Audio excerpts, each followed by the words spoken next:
Welcome to video 5 of our first lecture of Anthropology of Religion.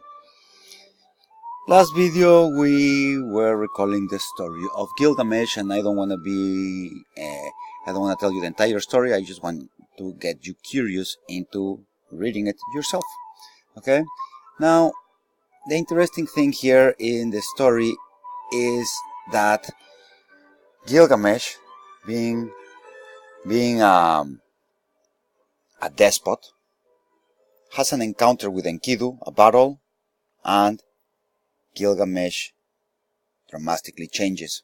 I particularly like this story because it tells us about very ancient wisdom. And in this ancient wisdom that arrives to us in this folk tale seems to hint at the idea that no matter how evil and horrible you are as a person, you can change.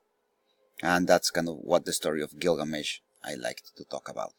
Now, very interesting about the story of Gilgamesh. Let's review some other important facts, things that we can rescue for our analysis of religion. Now, we know that Gilgamesh goes into a whole ordeal with the gods because he turned a goddess down in marriage. And that sets him for an eternal quest a quest for eternal life. Okay? But I don't want to tell you the entire story yet. I want to kind of review the regions we're talking about. And now here we have different sites of the Old Kingdom in Egypt.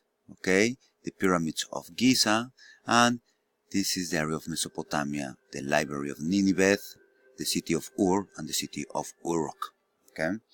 Now, very interesting things about the Sumerians, and this is why I started the lectures with the Sumerians, because as I share with you what I've learned through my excavation process in Anatolia, present-day Turkey, I'm gonna show you how everything that happens here actually has an origin right here in the border of this map. But that's for lectures farther into the semester. Interesting things about the Sumerians is the number system based on 60, like 60 minutes in an hour, 360 degrees in a circle, all of these divisions that we use today.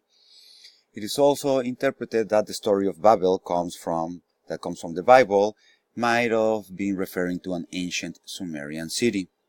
Now, these ancient Sumerian cities were huge. For example, the city of Ur is estimated to have up to 65,000 people. The whole city is made by sun-dried bricks. Maybe all these bricks are still used today, this type of building techniques. Now, the Sumerian language was replaced by Akkadian language, okay, around 2500 BC.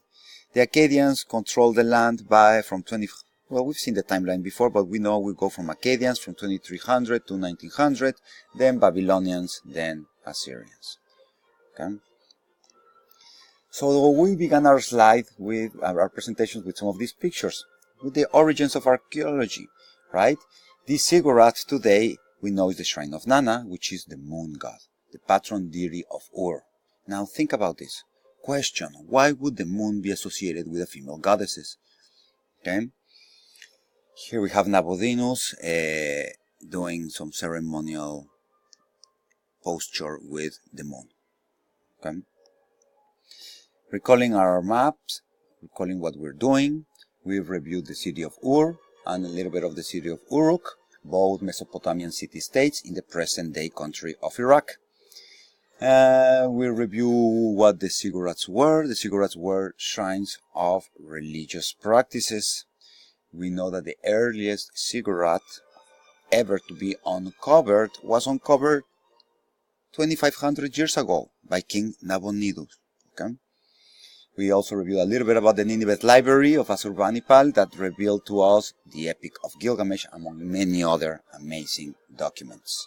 So that is why I believe it's so important to have a perspective on religion based on these historical documents that alert us to the deep and rooted cultural rules, cultural values that were represented at the time, particularly in stories like the Epic of Gilgamesh.